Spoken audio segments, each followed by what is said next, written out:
નમસ્કાર.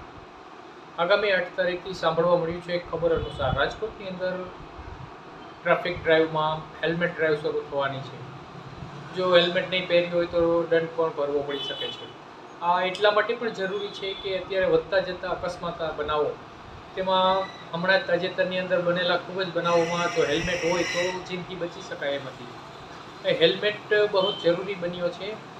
અત્યારે હેલ્મેટની સામે પણ લોકોનો આક્રોશ પણ જોઈ શકાય છે, પરંતુ મોટે ભાગે આપણી સેફટી માટે હેલ્મેટ જરૂરી છે.